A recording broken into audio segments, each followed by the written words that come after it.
बहुत से टेस्ट अब तो अवेलेबल हैं जो इन एनोमलीज को डिटेक्ट कर लेते हैं, जो मैं मशवरा दूंगी कि अगर कोई औरत 35 साल की उम्र के बाद प्रेग्नेंट होने की कोशिश कर रही है तो उसको बड़ा श्योर होना चाहिए कि उसकी कंजेनिटल एनोमली बच्चे में नहीं आ रही।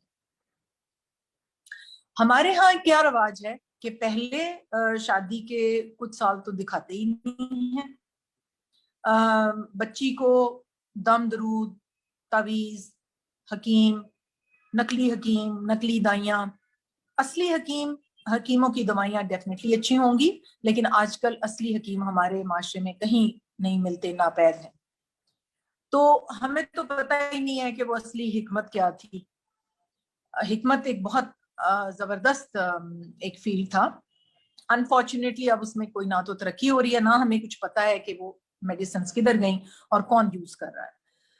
तो इसलिए डॉक्टर के पास जाना, एक मुआयना, एक अल्ट्रासाउंड, अगर शादी के 5 या 6 माह के अंदर प्रेगनेंसी नहीं हो रही तो प्लीज एक ऑथेंटिक डॉक्टर से एक अपना चेकअप करा लीजिए, एक अल्ट्रासाउंड करवा लीजिए, और एक नॉन इन्वेजिव टेस्ट है मर्द का, हस्बैंड का सीमन एनालिसिस।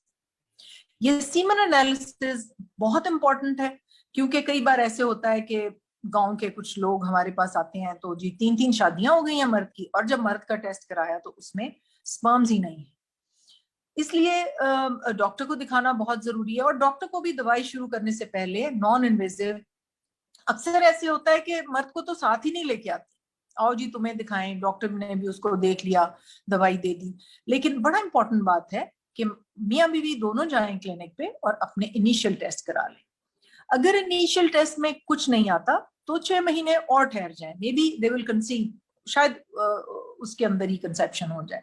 लेकिन अगर 1 साल के बाद दोनों साथ रह रहे हैं, बज़ाहिर कोई मसला नहीं है, तो फिर इनफर्टिलिटी का डॉक्टर जो है, जो एक स्पेशलिस्ट डॉक्टर है, जो इसमें ट्रेंड है, उसको दिखाने की जरूरत है। हमारे माशरे में आजकल मोटापा बहुत ज्यादा है, उसके अलावा और गांव में भी बहुत है। ये नहीं कि शहरों की जो फास्ट लाइफ है उसकी वजह से, या फास्ट फूड है या कुछ है, आई डोंट नो क्यों, क्या वजह है कि बच्चियां मोटी हैं, चेहरे के बाल आ रहे हैं, हार्मोनल इरेगुलरिटीज हैं, पिंपल्स से चेहरा भरा हुआ है, वजन बढ़ रहा है, मेंसेस की इरेगुलरिटी हो रही है। तो उसमें बहुत जरूरी है कि अपना लाइफस्टाइल को बदला जाए। पॉलिसिस्टिक ओवरीज का शायद आपने नाम सुना हो, उसको पीकॉस भी कहना शुरू हो गए हैं लोग। और पॉलिसिस्टिक जो ओवरीज हैं वो क्या हैं, वो सिर्फ ये है कि अंडेदानी पे एक सख्त झिल्ली चढ़ी हुई है, और अंडा जो है उसके गिर्द जो पानी की थैली बनती है और फिर वो फटती है और अंडा बाहर गिरता है, वो नहीं बन पाती। वो जो कैप्सूल है, ऊपर जो झिल्ली है, वो इतनी टाइट है कि वो पानी की थैली को बढ़ने ही नहीं देती, जगह ही नहीं देती, इतनी वो रेजिलियंट, इतनी वो टफ है कि वो फैलती नहीं है। तो इनका इलाज जो है बहुत जरूरी है। इसकी वजह से हार्मोन्स बड़े खराब होने शुरू हो जाते हैं, क्योंकि अगर अंडा रिलीज नहीं होगा तो हार्मोन्स जो हैं वो इरेगुलर हो जाएंगे। अंडा रिलीज होने के साथ ही एक खास हार्मोन प्रोजेस्टेरॉन रिलीज होता है बॉडी से, जो कि बच्चेदानी की झिल्ली की हेल्थ के लिए बहुत जरूरी है।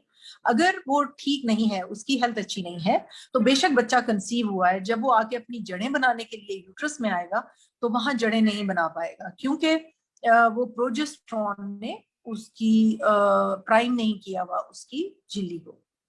तो इसलिए बहुत जरूरी है कि 1 साल के बाद ऑथेंटिक डॉक्टर को दिखाया जाए, पॉलिसिस्टिक ओवरीज जो है उनको एक्सक्लूड किया जाए। उसकी बहुत सारे इलाज हैं, पहले मेडिकल ट्रीटमेंट है, अगर कुछ महीनों में वो ठीक नहीं होता तो फिर एक सर्जिकल ट्रीटमेंट है, वो किया जा सकता है।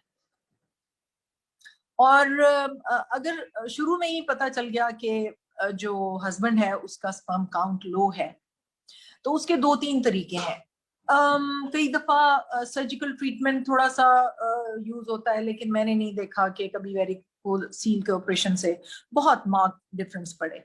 अगर मियाँ के जरासीम अच्छे नहीं हैं तो प्लीज इसको बहुत सीरियस लें, क्योंकि ना तो ये किसी हकीम की दवाई से, ना डॉक्टर की दवाई से ज्यादातर इम्प्रूवमेंट नहीं होती। कोई लकी 5%